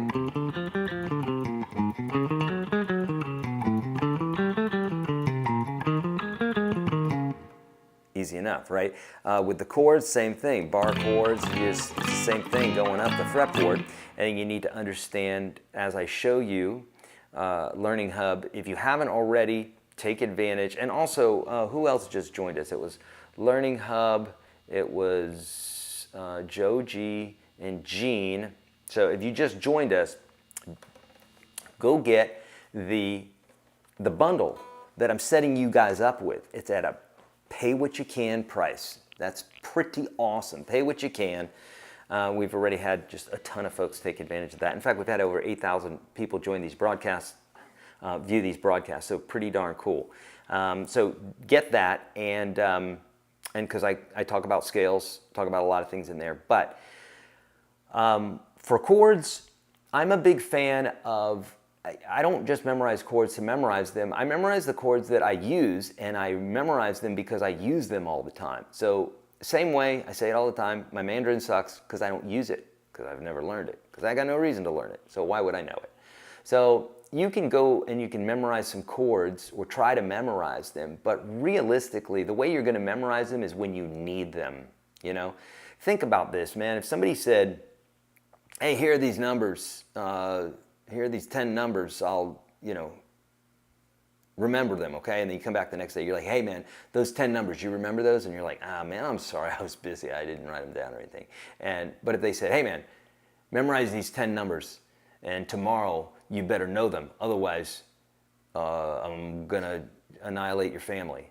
And oh, by the way, and you'll also get $1 million. Guess what? You're gonna remember those numbers, right? Because you have a reason to. So if you're, I know my analogies are really weird, but you remember them and they drive home, right? So same way, if I have a song and it has these certain chords in it and I want to play that song, well, you learn the chords, but then play the song and then try to kind of forget about necessarily like, what is every single chord? You're just like, you learned that song. And then when you come across another song, that other song is probably going to have some of those chords in it, so you'll remember those. You'll forget the other few because you haven't been doing them very often, but now you have two sets of songs, that, you know, two sets of chords from two songs. Now you've got more to your catalog, and the more you do this, the more you are able to remember. So it's just literally, you just got to do it more, you know. But when you're playing songs, that really helps a ton, you know. Okay, Live Alive, strictly acoustic here, but hanging in. Lots of music to be learned. Yeah, beautiful, Live Alive. And you know, there's nothing I'm doing here that you couldn't do on an acoustic. I mean, heck, I've got an acoustic that's electric that I could plug in and I could be doing all these same things. There's nothing different. I just am using some other gear in addition. And I've gone through times where I was just acoustic. I mean, there's times where I'm just like, forget it. I don't want to mess with any tones or anything like that, and I'll just go down the acoustic rabbit hole. Sometimes I'll do that with a nylon string. I don't even play the steel string. I'm just playing nylon string. Lately, I've been all about the ukulele. I've been playing so much ukulele. I mean, hours and hours a day, and it's such a fun instrument. If you don't have a ukulele, friends, go out and get a ukulele. I wrote a book on it, Ukulele Mastery Simplified. It was a bestseller on Amazon. I also have Guitar Mastery Simplified, which is a bestseller. I may be giving you guys that in the bundle. I'm not sure. I'm giving you something, some sort of book. But get a ukulele. If you capo the guitar at the 4th fret, or at the 5th fret. And the bottom 4 strings, basically that's what you have is a ukulele. That's the tuning of a ukulele. So let's say a capo right here, 5th fret. Now all those different chord forms that I would use. Now act like I'm not playing the 6th string here, but the 4, if I want to play, you know, that form, it's there. Just play the bottom 4 strings, or this form.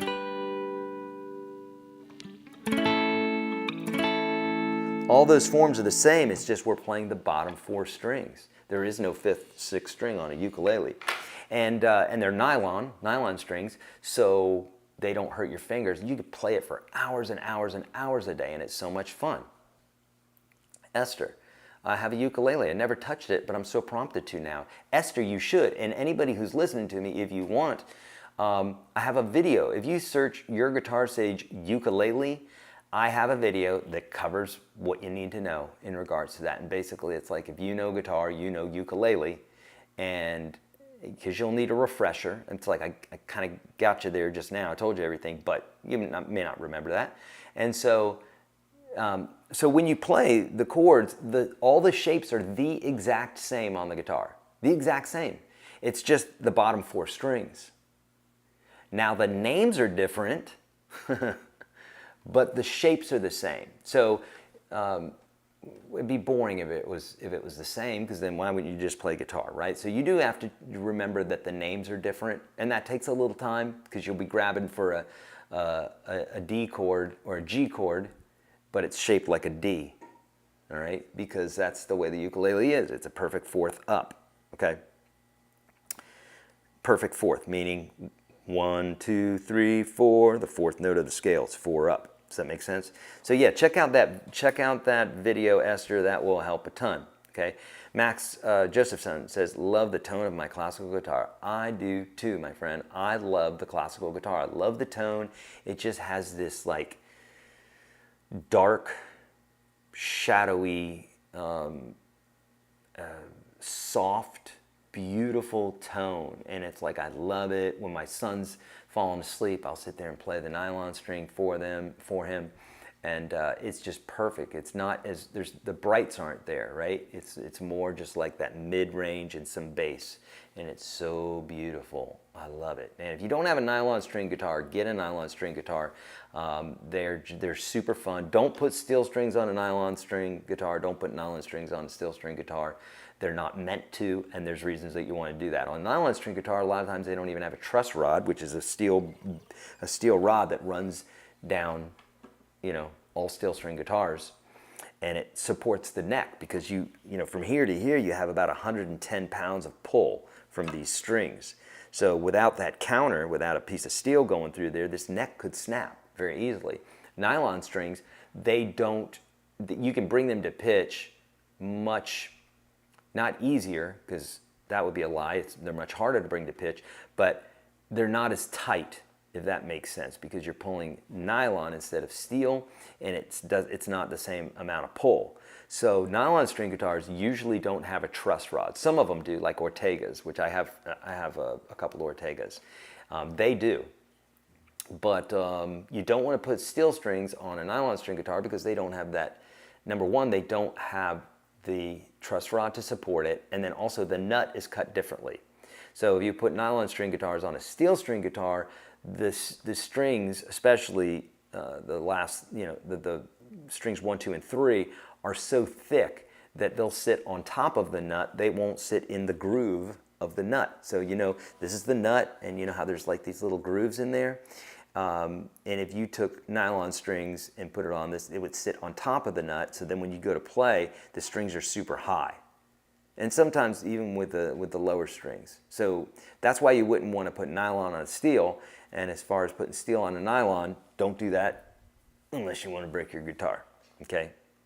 If you want to break your guitar, then yes, definitely do it, okay? Okay, I have a Taylor's Builder's Edition that I can't make sound any better with electricity. You probably could. Live Alive. You can, sure you can.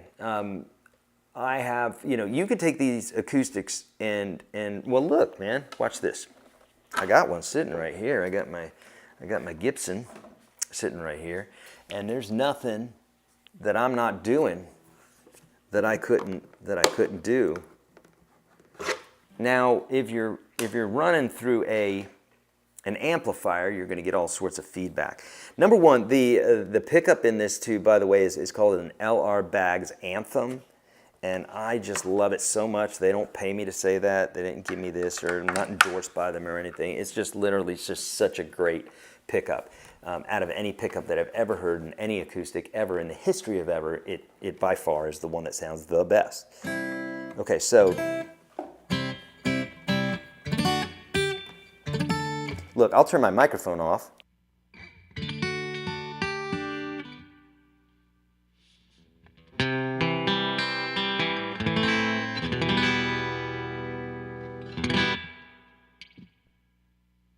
And that's actually running through an amplifier. So, but the tone of this thing is great. It sounds fantastic. So, yeah. So anything that I would want to do here, I could do the same, right?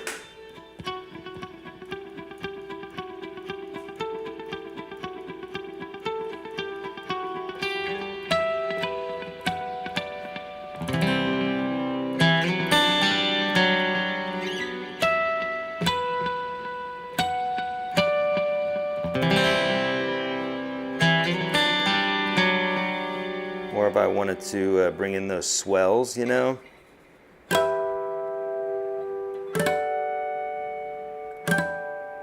Now you're hearing my microphone, so if I turn that off.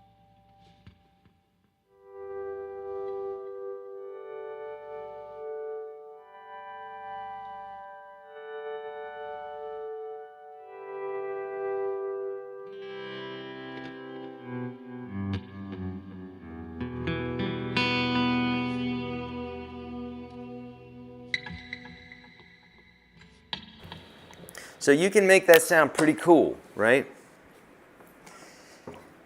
Even the acoustic running through there. But get yourself an LR Baggs Anthem. It's an expensive pickup. It's like 300 bucks, but man, I'm telling you what, if you play out, that thing is beautiful. It doesn't have a tuner or anything like that built in, but it's fantastic.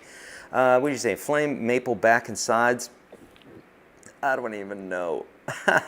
It's so funny. I love guitars, but when I'm talking with my guitar buddies, they're always like, "Oh man, what's that wood?" And I'm like, I don't know. I have no idea.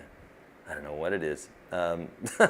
Which is kind of maybe shameful. I don't know. Here's the deal. This is how I think about guitars. Does it sound good? Does it play good? I don't care the name of it. I don't care any of that stuff. I just care if it plays good and it sounds good. But I don't know. I don't know what's on that one. It's a SJ 200, Super Jumbo 200, and I think this one was made like early in like 90s, maybe 1990 or something like that. So it's a few years old, but I don't know. I wish I knew. So Learning Hub, man. Can you advise me on the best value multi-effects pedal for a heavy metal jam at home? I use a Zoom GX, but I feel it lacks something. I don't know. Well, it depends what your budget is, my friend. But I tell you what. Oh, and I need to end this. Because we may end up, okay, it's a long story short, but I got to end this. I'm sorry. I got to end it right here before we get to the 2-hour mark, and that means I have 1 minute. So, my friends, I've got to go. Look at the, for that amp, look at the Kemper, the mini Kemper, or look at the mini Line 6. There's some really good stuff out there, okay? All right, my friends, I'm out of here. I love you guys. If you haven't, take advantage of the hub. I mean, take advantage of the jam, the bundle that I'm giving you guys, okay? Sorry, I've got to end this at 2 hours because we have a way to chop this up and give you bite-sized pieces of it, and I got to do that, so I got to end this before the 2-hour mark. Anyhow, I love you guys. You know what to do. Links, get the bundle, all that good stuff. I'll see you again tomorrow. We're going to talk about bar chords, and then the next day we're going to be talking about blues, lead, and rhythm, okay? See ya. I'm out of here.